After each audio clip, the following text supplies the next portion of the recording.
Lestari, dosen tetap Program Studi Ekonomi Pembangunan Fakultas Ekonomi dan Bisnis Universitas Muhammadiyah Berau dengan NIDN 1104079201. Saya berkecimpung pada Prodi Ekonomi Pembangunan, di mana sesuai dengan disiplin ilmu yang saya peroleh semasa kuliah pada strata 1 dan strata 2 di Universitas Mula Warman Samarinda. Awal saya mengajar, saya mendapat amanah untuk mengampu mata kuliah ekonomika keuangan daerah, teori ekonomi, bank dan lembaga keuangan, dan semakin lama mendapat amanah untuk mengajar ekonometrika dan metode penelitian pada program studi ekonomi pembangunan Fakultas Ekonomi dan Bisnis Universitas Muhammadiyah Berau. Pada kesempatan ini, saya akan menjelaskan salah satu mata kuliah yang saya ampu adalah mata kuliah pengantar teori ekonomi. Mata kuliah pengantar teori ekonomi terdapat di semester ganjil atau semester 1 pada program studi ekonomi pembangunan Universitas Muhammadiyah Berau, di mana mata kuliah pengantar teori ekonomi ini terdapat sebanyak 3 SKS, terdiri dari 3 teori dan 0 praktek. Untuk metode pembelajaran yang saya lakukan pada program studi ekonomi pembangunan Universitas Muhammadiyah Berau dengan cara ada 3. Yang pertama adalah ceramah, yang kedua adalah diskusi, yang ketiga adalah tanya jawab. Untuk ceramah, di sini mahasiswa dapat memahami dan memperoleh materi secara luas. Untuk di diskusi, mahasiswa saya berikan studi kasus yang terdapat di kehidupan sehari-hari, dan mahasiswa menganalisis kasus untuk menemukan pemecahan masalahnya secara kelompok atau secara bersama-sama. Yang ketiga adalah metode tanya jawab. Untuk metode tanya jawab, saya memberikan kesempatan kepada seluruh mahasiswa di program studi ekonomi pembangunan untuk dapat bertanya kepada saya terkait materi yang jika masih belum dipahami.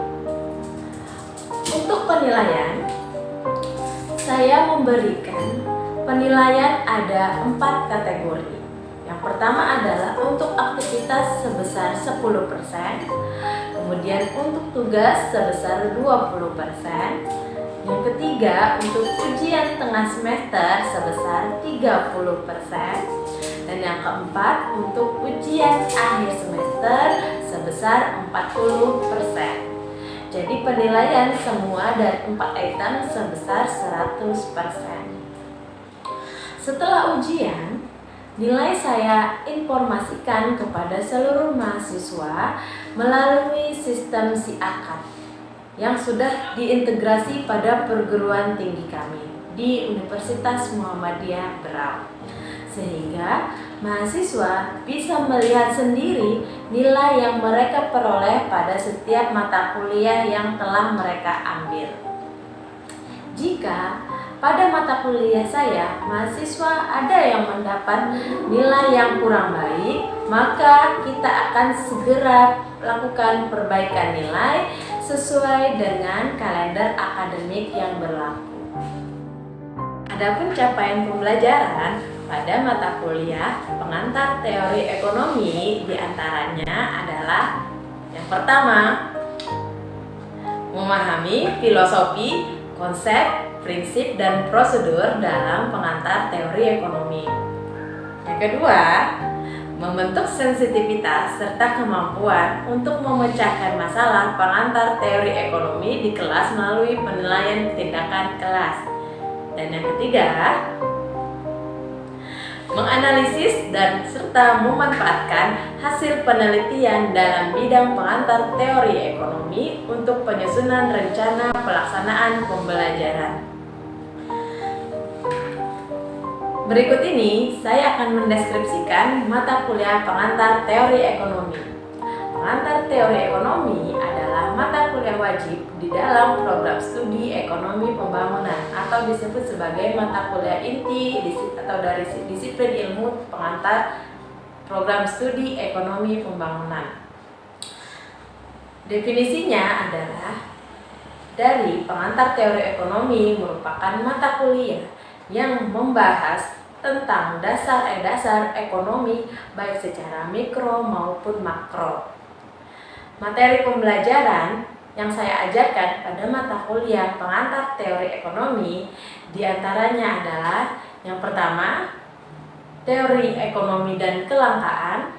Yang kedua, permasalahan pokok dan pemecahan permasalahan dalam perekonomian. Yang ketiga, teori ekonomi makro dan teori ekonomi mikro.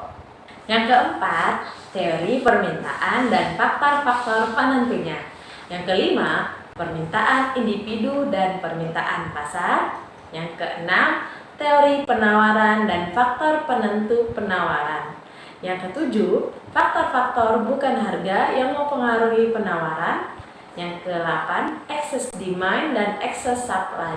Yang ke-10, perilaku konsumen. Yang ke-10, konsumsi tabungan dan investasi. Yang ke-11, uang dan bank, fungsi uang, fungsi bank, dan peranan uang dalam kegiatan ekonomi. Yang ke-12, teori inflasi.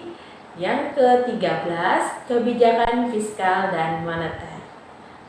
Untuk sistem pembelajaran di masa pandemi COVID-19, khususnya di Universitas Muhammadiyah Berau, dilakukan secara dalam jaringan melalui aplikasi pendukung seperti Zoom, Google Meet, Edmodo, WhatsApp. Berikut saya tampilkan video proses pembelajaran di mata kuliah saya pengantar teori ekonomi pada program studi ekonomi pembangunan Universitas Muhammadiyah Berau.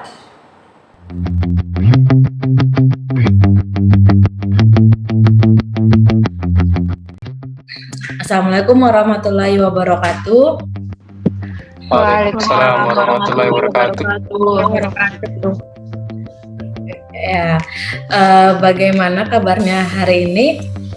Apakah semuanya sehat? Sehat, alhamdulillah. Oke, Farah di mana sekarang posisinya?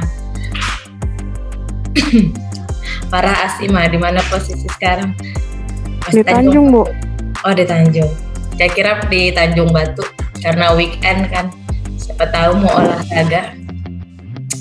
Belum. Oke, belum. Ya, jadi hari ini saya pertemuan yang ke-6 ya di mata kuliah pengantar teori ekonomi ingin memberikan materi terkait dengan perilaku konsumen. Oke. Ya, apakah sudah terlihat PPT yang saya share?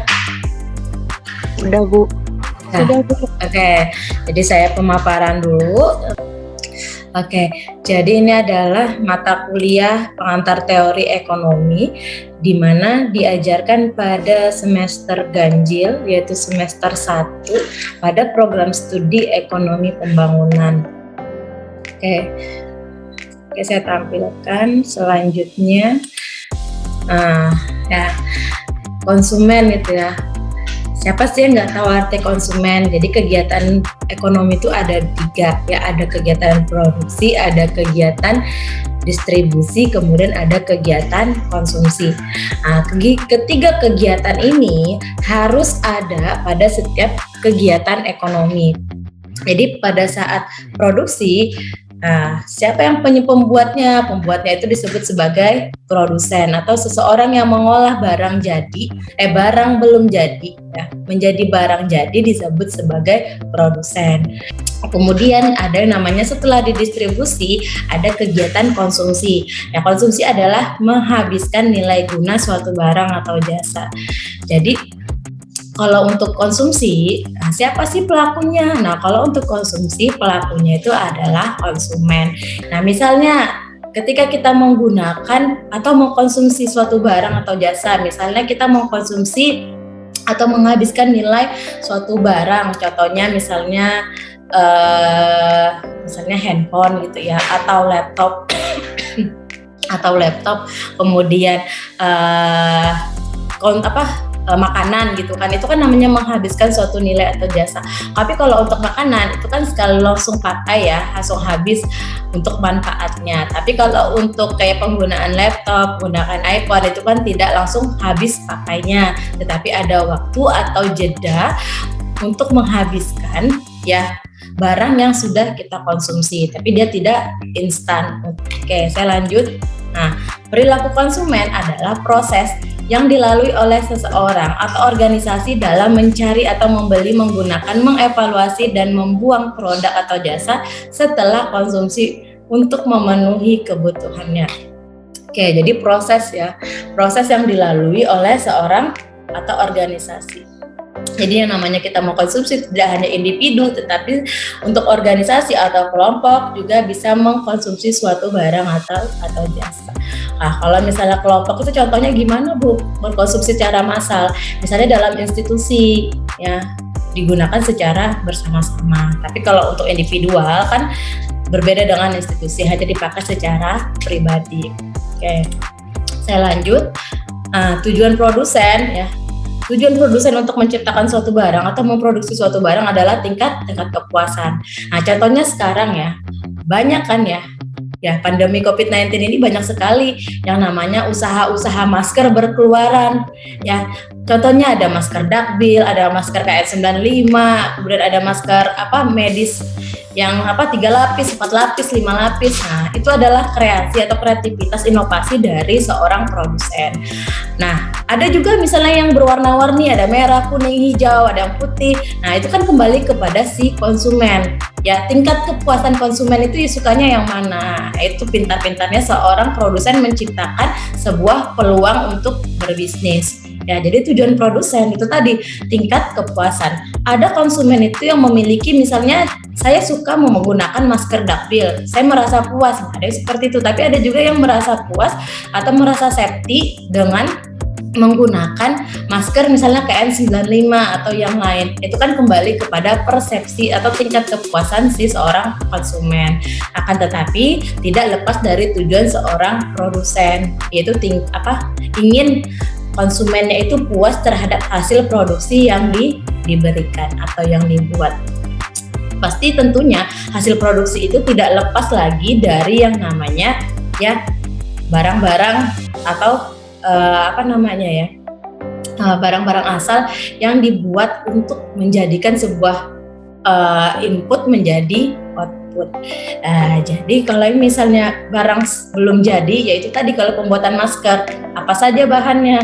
Yang pertama adalah tali, ya kan, kemudian bahannya ya macam-macam kan, kemudian nanti dibuat lagi ada benangnya ya, kemudian ada mesin jahit. Nah, itu kan semua adalah inputnya ya, faktor-faktor produksinya ya kan. Nah, jadi jangan semuanya itu adalah dipakai untuk menghasilkan sebuah hasil produksi. Tapi cuma itu tadi, tetap yang namanya ingin memberikan kepuasan terhadap seorang konsumen. Contohnya misalnya Rima Ishak mungkin lebih suka menggunakan masker medis dibanding dengan masker yang Dakbil. Mungkin karena ada alasan tertentu. Mungkin lebih suka juga warnanya ungu. Nah, itu kembali lagi tadi tingkat kepuasan seorang konsumen. Oke, saya lanjut. Nah, ini adalah tahap-tahap perilaku konsumen. Jadi tahap-tahap perilaku konsumen sebelum menghabiskan nilai suatu barang atau jasa, yaitu pertama adalah sebelum pembelian. Nah, namanya sebelum pembelian itu ada contoh, misalnya kita mau ke sebuah toko gitu ya, atau minimarket. Nah, sebelum pembelian ya kan kita pasti merencanakan ya, ada proses perencanaan. Perencanaan kita misalnya ingin membeli itu dengan harga segini sesuai dengan pendapatan yang kita peroleh tiap bulan. Misalnya saya ingin beli sabun cuci, misalnya deterjen misalnya pengen Rinso. Nah, tetapi mungkin keadaan sekarang misalnya, nah ya udah kalau gitu sabunnya adalah sabun colek. Misalnya kan kayak gitu ya. Nah, itu adalah keputusan si pembeli, yaitu sebelum pembelian. Setelah sebelum pembelian ada yang namanya terjadilah pembelian atau terjadi sebuah transaksi ya. pada saat terjadi sebuah transaksi, nah di situ bahwa konsumen telah memutuskan barang apa yang ingin dia beli. Nah setelah terjadi pembelian, ya pembayaran transaksi tadi kan menggunakan uang, ya maka tapi kan uang sekarang ini ya ada uang fisik sama ada uang digital. Memang sekarang kan lebih lagi digandrung untuk menggunaan uang digital. Contohnya misalnya kayak OVO atau Danaku, yaitu kemudian ShopeePay, ya kan itu adalah uang digital. Nah, jadi sekarang itu kita dipermudah oleh perkembangan zaman. Jadi misalnya kita tidak bawa dompet, tapi kita sudah misalnya bawa HP kan, HP itu pasti kita ke kamar mandi pun membawa HP ya kan. Pasti ya, saya yakin di sini mahasiswa kalau ke kamar mandi pasti bawa HP ya. Pasti bisa melakukan transaksi ya, melakukan sebuah pembelian dengan cara apa tadi, yaitu pembayaran dengan uang digital yang menggunakan OVO atau menggunakan banking, mobile banking dan yang lainnya. Banyak sekali fasilitas-fasilitas atau fitur-fitur yang diberikan oleh lembaga keuangan. Sekarang setelah pembelian, apalagi sih yang dilakukan setelah pembelian? Yang dilakukan adalah menghabiskan, yaitu sesudah pembelian itu menghabiskan nilai guna suatu barang. Apa ya, mungkin ya dibuang ya, kalau misalnya kayak makanan gitu kan dibuang, atau misalnya handphone sudah habis masanya ya disimpan atau ditaruh atau dijual, mungkin spare partnya yang masih bisa dijual ya kan, seperti itu namanya adalah keadaan sesudah pembelian. Oke, ini contohnya di gambar ini ya. Nah, pada gambar ini ya kan di sini ada namanya sebelum pembelian. Orang datang itu memilih-milih ini sepatu itu, sepatu ini, kemudian baju ini. Tapi kalau menurut saya yang paling cerewet dalam melakukan pembelian itu adalah perempuan. Terlalu banyak pertimbangan. Ya, terlalu banyak pilihan model ini, model itu. Nah, berbeda dengan laki-laki ya. Kalau laki-laki paling pembeliannya ya ini oke, sudah ngambil barang udah bayar pulang. Ya, selesai untuk perilaku konsumennya tahap-tahapnya. Tapi kalau perempuan dipakai dulu, kalau udah dipakai cocok nggak ya, bagus nggak ya dengan baju ini, dengan baju itu.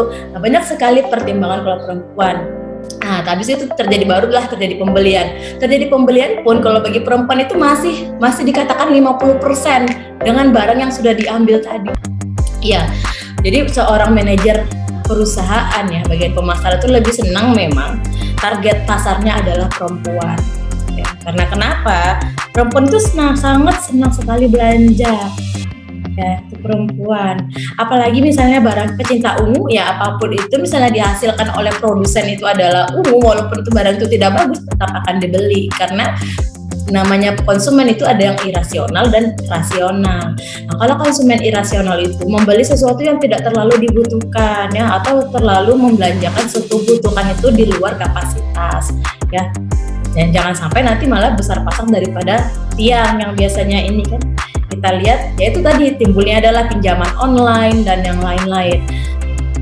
Sekarang bahaya ya, pinjol ya kalau kita bilang ya, bisa mengakses kan ya dan memberikan pinjaman itu dengan mudah kepada si konsumen ya. Tapi dampaknya itu tadi, beberapa orang yang tercantum di situ di kontak kamu akan dihubungi. Nah, itu adalah beberapa kejelekan dari pinjaman online. Misalnya saya ya, contohnya saya ya, jujur ya, padahal nih mahasiswa nih ya, mungkin karena nama saya ya termasuk di kontaknya beliau. Nah, di kontaknya si mahasiswa tersebut yang melakukan pinjaman online, maka pihak pihak vendor atau pihak finance itu malah menghubungi saya, padahal saya tidak ada keterkaitan dengan mahasiswa itu untuk melunasi ya pinjaman online si mahasiswa tersebut. Itu bahayanya, karena tadi pelaku irasional itu akan menghalalkan segala cara ya untuk dapat membeli barang yang dia inginkan. Nah, itu bahayanya pinjaman online ya. Saya harap sih di kelas ini tidak ada yang masuk dalam atau mengikuti ya di pinjaman online, karena banyak sekali kerugian yang dapat kalian dapatkan. Tidak hanya kalian, tetapi kontak nomor HP ya yang di dalam handphone kalian itu akan juga mendapatkan ya efek buruk dari pinjaman kalian ya. Saya harap sih tidak ada yang mengikuti pinjaman online di kelas ini ya, karena banyak sekali dampak negatifnya. Oke, lanjut. Ini adalah jenis-jenis peran yang dilakukan konsumen. Ada inisiator, ada influencer, ada decider, ada buyer, ada user. Nah, kalau inisiator itu adalah individu yang mempunyai inisiatif pembelian barang tertentu. Ya, jadi maksudnya dia berinisiatif atau apa yang namanya ya inisiatif, memiliki ide gitu, nah bijak dalam mengambil sebuah ya pembelian barang ya. Jadi tidak sembarangan ketika misalnya dia memerlukan laptop, yang laptop yang diinginkan adalah laptop bla bla ya, yang mungkin prosesornya adalah misalnya yang SSID, kemudian RAM-nya mungkin di atas 4 GB, kemudian core-nya adalah Core i3 atau Core i5. Nah, itulah inisiatif pembelian barang tertentu sebelum ya mengambil sebuah keputusan. Kemudian ada influencer. Nah, kalau influencer ini adalah individu yang berpengaruh terhadap keputusan pembelian. Contohnya sekarang banyak kayak influencer di Instagram kan ya. Banyak sekali influencer di Instagram yang kalian lihat, tidak hanya artis, kalangan artis, tetapi kalangan kita pun misalnya sebagai mahasiswa di sini ya, ada juga berperan sebagai influencer, yaitu adalah memberikan pengaruh terhadap konsumen untuk dapat membeli ya atau mengkonsumsi barang yang ditawarkan oleh seorang produsen. Itu influencer. Saya rasa si Mia ini cukup menjadi seorang influencer ya, karena bakat-bakatnya saya lihat sudah ada ya, kelihatan untuk menjadi seorang influencer. Oke, sekarang desainer. Desainer ini adalah yang memutuskan apakah akan membeli atau tidak, apa yang akan dibeli dan bagaimana membelinya ya. Jadi banyak pertimbangan kalau untuk desainer. Kemudian untuk buyer adalah individu yang melakukan transaksi pembelian sesungguhnya. Jadi ya cepat tadi prosesnya, ketika mengambil barang ya udah melakukan transaksi ya, pembayaran itu adalah buyer. Tapi kalau user adalah individu yang mempergunakan produk atau jasa yang sudah dibeli. Jadi produksi itu tidak hanya barang ya, tetapi produksi itu juga bisa berupa jasa. Oke. Nah, ini adalah faktor-faktor yang mempengaruhi perilaku konsumen. Ya, ada pendapatan, ada selera, ada gaya hidup, ada status sosial. Nah, untuk faktor-faktor pendapatan ya, seseorang yang ketika memiliki pendapatan itu lebih ya, pasti juga ingin belanja itu lebih banyak ya. Kemudian ya dengan banyaknya tadi belanja, pengen misalnya sudah punya barang ini, akan membeli lagi misalnya karena ini kurang puas ya beli lagi, misalnya ini masih kurang lagi beli lagi. Nah, itu beda dengan ya kalau misalnya pendapatannya di bawah rata-rata. Kalau pendapatan di bawah rata-rata ya syukur-syukur ada gitu kan maksudnya, dan terpenuhi ya itu cukup sebenarnya, ya pas-pasan aja, maksudnya pas juga kita butuhkan ya kan, pas juga bisa digunakan, sebenarnya itu yang bagus ya. Kemudian selera. Nah, ini selera juga berpengaruh terhadap perilaku konsumen. Ya, kalau misalnya makanan itu tidak enak, maka gimana nanti ya, penjualan juga akan menurun atau dan yang lainnya ya. Kemudian gaya hidup atau lifestyle ini juga mempengaruhi perilaku konsumen. Ya, tadi sudah didukung dengan pendapatan, maka gaya hidupnya juga akan berubah ya. Contoh misalnya nih, dulu saya rasa cukup menggunakan handphone Siman misalnya ya, Simen ya. Nah, dulu atau Mito rasa cukup, tapi dengan banyaknya pendapatan mungkin si Simen itu sudah tidak mau lagi dipakai ya. Sony Ericsson juga nggak mau lagi dipakai, tapi malah mau pakai yang handphone yang banyak bobanya gitu ya bahasanya ya. Kalau zaman sekarang itu pengennya handphone yang banyak bobanya. Wah, nggak bagus nih handphonenya kalau nggak ada yang boba-bobanya ya. Maksudnya apa, yang brand itu kan ya, saya tidak perlu menyebutkan nama brandnya ya. Itu tadi gaya hidup ya, bersifat irasional lah ya, jangan sampai irasional. Nah, ini tadi barusan saya sebutkan. Jadi perilaku konsumen itu secara umum ada yang rasional, ada irasional. Nah, kalau rasional itu dia membelanjakan pendapatannya sesuai kebutuhan. Nah, sebagai konsumen itu harus bijak ya, ada bersifat rasional. Nah, kalau irasional itu tadi semuanya pengen dibeli. Misalnya kita masuk ke sebuah toko, ngeliat sepatu ini beli, ngeliat baju ini beli karena matching, kemudian ngeliat makeup ini beli, kemudian beli dasi ini, ngeliat dasi ini beli. Nah, itu irasional, tidak sesuai dengan kebutuhan. Kalau rasional itu produk tersebut bisa memberikan kepuasan dan nilai guna yang optimal. Produk tersebut memang benar-benar dibutuhkan oleh konsumen. Kualitas atau mutu produk tersebut dijamin atau baik. Harga suatu produk sesuai dengan setara dengan kemampuan yang dimiliki oleh konsumen. Nah, sekarang irasional. Nah, kalau irasional sangat cepat tertarik dengan iklan dan promosi di media cetak maupun elektronik. Nah, jadi Oke, lanjut. Nah, ini pendekatan nilai guna, teliti ya. Perilaku konsumen ada kardinal, ada ordinal. Untuk kardinal itu adalah suatu daya guna atau nilai guna yang bisa diukur dengan satuan uang atau utilitas. Nilai guna tersebut memiliki tingkatan yang sesuai dengan subjek yang menilainya. Pendekatan memiliki asumsi bahwa sebuah produk yang memiliki kegunaan lebih bagi konsumen, maka itulah yang paling diminati. Dalam pendekatan kardinal ini ada hukum Gosen 1 dan hukum Gosen 2. Oke, saya lanjut. Dalam pendekatan kardinal terdapat beberapa asumsi, yaitu kepuasan konsumsi dapat diukur dengan satuan ukur. Ya, makin banyak barang yang dikonsumsi, makin besar kepuasan. Oke. Ini adalah pendekatan ordinal, adalah semakin banyak produk yang dikonsumsi, maka semakin besar kepuasan yang didapat oleh konsumen. Jadi ada juga pendekatan ordinal yang dialami atau digunakan oleh seorang konsumen. Dalam menganalisa tingkat kepuasan pendekatan ini menggunakan kurva indiferen yang menunjukkan kombinasi atau campuran antar konsumsi dua macam produk yang memberikan tingkat kepuasan yang sama dan garis anggaran yang menunjukkan kombinasi antara dua macam barang yang berbeda yang bisa dibeli oleh konsumen dengan pendapatan yang terbatas. Oke. Ini dia ya, kurva independence ya. Kurva indifference biasa juga disebut kurva kepuasan yang sama ya. Jadi utility-nya itu ya ke atas begini ya, tingkat kepuasannya melandai.